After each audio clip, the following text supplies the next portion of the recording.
the war on the family. Hey there, friends. Thanks for joining me today as we turn our focus to one of the most devastating and least discussed battlegrounds in modern society, the war on the family, and specifically its financial front. This isn't about surface-level cultural shifts or isolated policy mistakes. It's about a decades-long, strategically planned, multifaceted assault that uses money itself as the primary weapon to weaken the natural bonds between parents and children, husband and wife, and the individual from his or her deepest source of strength. Picture this for a moment. What if the endless spiral of government debt and inflation, the quiet creation of currency out of nothing through debt, wasn't just bad economics, but a calculated mechanism designed to force both parents into the workforce, hollow out the home, and hand children over to institutions that finish the job of reshaping their minds? What if the same system that made single-income families impossible also made daycare and public schooling not just convenient, but economically mandatory, while those very institutions filled the emotional and moral void with group-approved thinking instead of family-transmitted character? And what if family courts and child support systems then turned the financial screws even tighter, turning divorce into a profitable industry that shatters homes and leaves individuals more isolated and dependent than ever? That's the territory we're exploring today, step by step, with clear logic that cuts through the usual excuses. Before we continue, if this exploration resonates with you, consider liking, commenting, and sharing the episode while following for future releases. Let's start at the roots. Governments discovered they could finance massive spending and wars by creating currency through debt, unmoored from any real constraint. This fiat system injects new money into the economy, but the first effect is always inflation, the silent theft of purchasing power from ordinary families. After wartime necessity pulled many women into factories while men fought, the pressure didn't ease in peacetime. Instead, inflation quietly eroded the value of a single paycheck. What once supported a household on one income now required two. The economic necessity was manufactured, and it became the perfect opening for broader messaging that framed staying home as outdated or oppressive.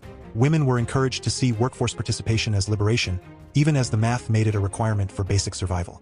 The family's natural division of roles, one parent providing stability at home, was economically dismantled. This financial pressure created the perfect void. With both parents now required to work outside the home, who would care for the children during those long hours? Enter institutions like daycare and public schooling. These weren't neutral solutions. They filled the practical gap left by absent parents, but they also became the primary environment where children spent the majority of their waking hours. The transmission of values, character, resilience, and discernment that once happened organically around the family table was now outsourced. And these institutions didn't just babysit, they systematically replaced family authority with group-approved narratives, emotional alignment, and collectivist frameworks. The same financial system that made the home empty also funded and expanded the very structures that trained conformity over independent thought.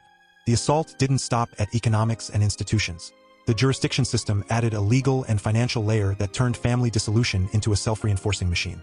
Child support mandates, no-fault divorce incentives, and asset division rules created perverse financial incentives. What should be a tragedy became, for some, a calculated economic move. Fathers were often turned into distant payers rather than present authority figures. Mothers faced the double burden of work and single parenting. Children lost the daily presence of both parents, learning early that family bonds are conditional and fragile. The financial extraction didn't just punish the parents, it atomized the next generation, leaving them more dependent on external systems for guidance and validation. Put these pieces together and the strategy becomes crystal clear. Decades of engineered inflation and debt make the traditional family financially unsustainable. Dual-income necessity empties the home. Daycare and schooling fill the void while delivering ongoing indoctrination into group thinking rather than family-rooted character. Family courts then weaponize the financial stress to accelerate breakups and extract resources, ensuring the cycle repeats. This wasn't random. It was a coordinated, long-term campaign across economic, institutional, and legal fronts designed to weaken the individual by first destroying the family, the one institution that stands between the person and total reliance on larger authority structures. Some will push back and say this is simply the inevitable price of economic progress or personal freedom. They argue that dual incomes empower women, that public institutions provide better socialization and critical thinking, and that family courts protect the vulnerable in a modern world. But let's dismantle those claims with pure logic and observable outcomes. If the financial changes truly empowered families, we would see stronger households, more stable children, higher rates of self-reliance, and resistance to emotional mass narratives. Instead, we see the opposite. Inflation-adjusted single-income families have largely vanished, yet household stress has skyrocketed. Children spend less time with parents yet show rising rates of anxiety, disconnection, and dependence on institutional approval. The very generations raised in this system demonstrate greater susceptibility to collective emotional stories precisely because their earliest formation happened under group rather than family authority. If public schooling and daycare were truly about critical thinking and preparation for the free market, we would expect graduates who question authority across the board, maintain strong family ties, and build independent lives. The pattern shows prolonged institutional exposure correlates with stronger alignment to official narratives during crises, weaker family bonds, and higher emotional reactivity over logical independence. The system doesn't produce resilient individuals, it produces compliant ones who mistake state-mediated care for genuine support. Even the claim that child support and family courts are necessary safeguards falls apart under scrutiny.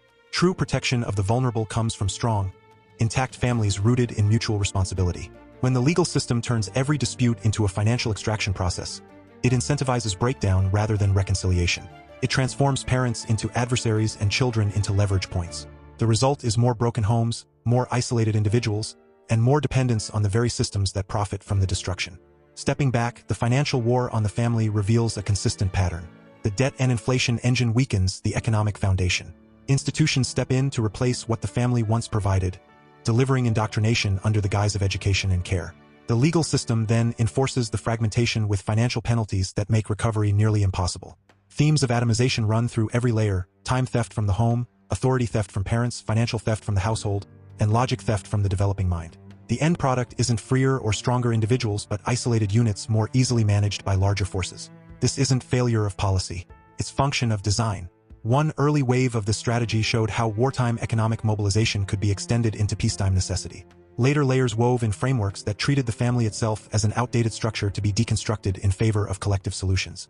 These ideas echo through economic policy, education mandates, and family law, turning the home from a fortress of independence into a temporary arrangement subject to institutional oversight. At the heart of it all lies a choice we still get to make. Reclaiming the family means rejecting the manufactured financial pressures that make dual-income life mandatory. It means prioritizing approaches that restore economic breathing room for single-income households, reviving parental authority over institutional substitutes, and rebuilding the natural bonds that atomization tries to dissolve. When we see the financial mechanics clearly, the debt creation, the inflation tax, the institutional capture, we gain the power to step outside them, raising generations that value family sovereignty over state dependency and reason over resonance. Thanks for thinking through this with me today. These ideas matter because they touch every family and every future generation. Keep questioning the economic narratives that claim to liberate while they actually isolate. Keep reasoning through the true costs of dual-income necessity and institutional replacement. And keep protecting what truly builds strong character and resilient individuals. Until next time, stay sharp out there. Stay free.